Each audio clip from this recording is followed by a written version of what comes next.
Alô, você já me conhece, eu sou o Babalorixá Eurico de Xangô e esse aqui é o papoafro.doc, o meu lugar de fala sobre assuntos relacionados aos cultos afro no Brasil.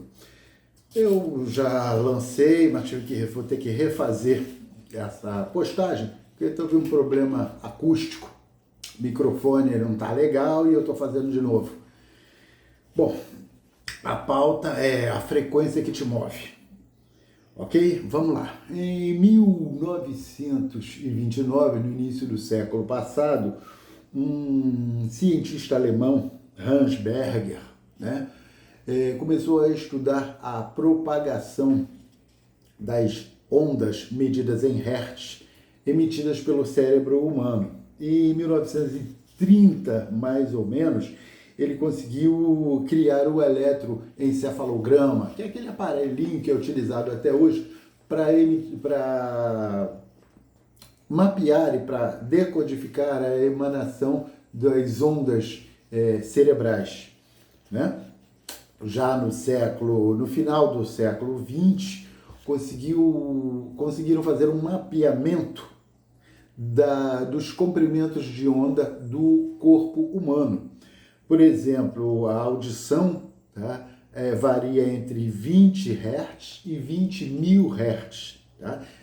20 mil Hz é o máximo de frequências que o ouvido humano consegue captar. Já o cérebro emana entre 12 e 30 Hz. Né? O corpo, em estado de ressonância, né, em estado de alerta, propaga entre 4 e 8 Hz. Sendo que em posição yogi, né, essas emanações triplificam, aumentam o tamanho devido à posição do corpo em relação ao planeta. Agora, já no finalzinho do século XX, início do século XXI, conseguiram entender sobre as frequências de cura no ser humano mesmo, tá? Que variam entre 432 Hz e 528 Hz. Né?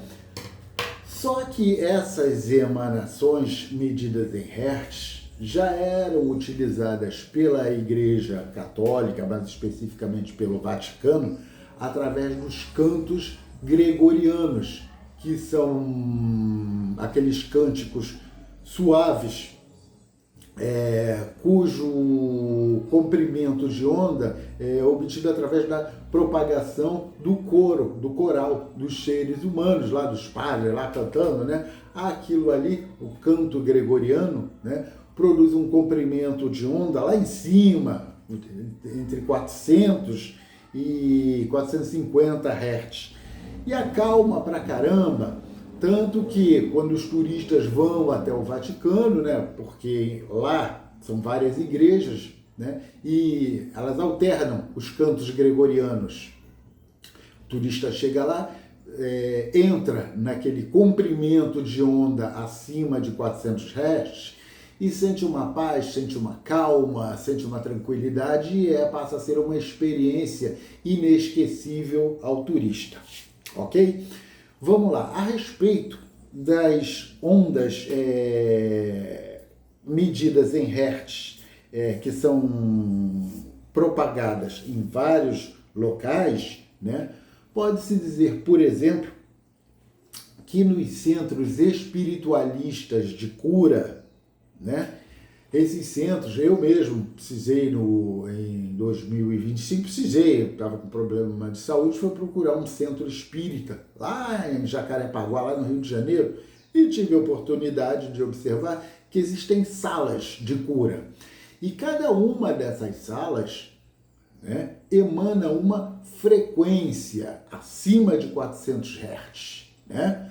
Então é a sala de desobsessão, que tem um comprimento de onda, uma frequência acima de 400, a sala de cirurgia espiritual, que é 400 e blau, tá? E cada uma dessas salas tem um comprimento de onda medida em Hertz, tá?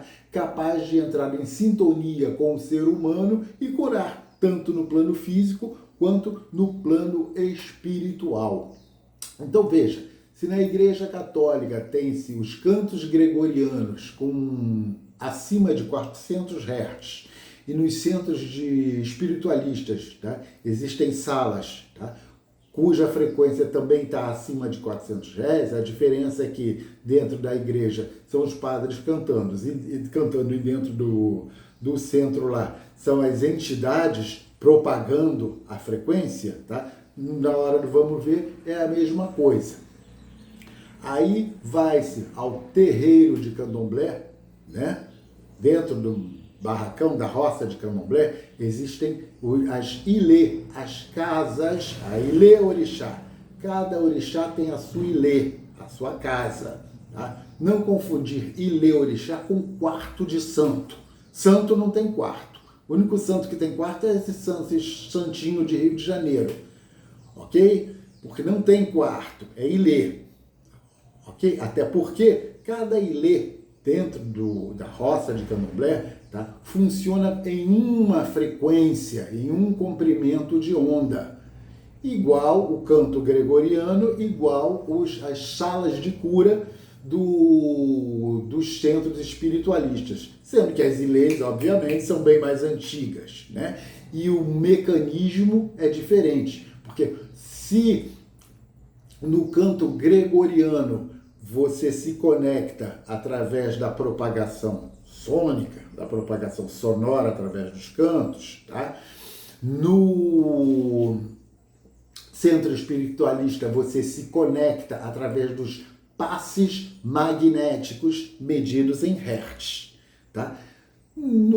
Na casa, né, na ilê orixá, você se conecta através, né, de alimentos ritualísticos, através da propagação molecular.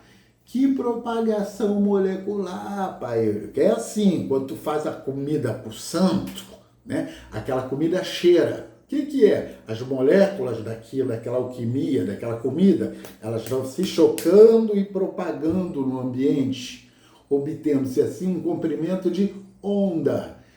E como é que essa onda ela move como? Através do cântico, tá? Igual ao outro lá, tá? O cântico da igreja é o cântico gregoriano e na casa do orixá, na ilê orixá, é o cântico lessé orixá, mas a propagação é a mesma, ok? Sendo que nas casas mais ortodoxas, durante a oferta, durante a conexão, tá, com o lessé orixá, é uma coisa mais suave, mais tranquila, ok?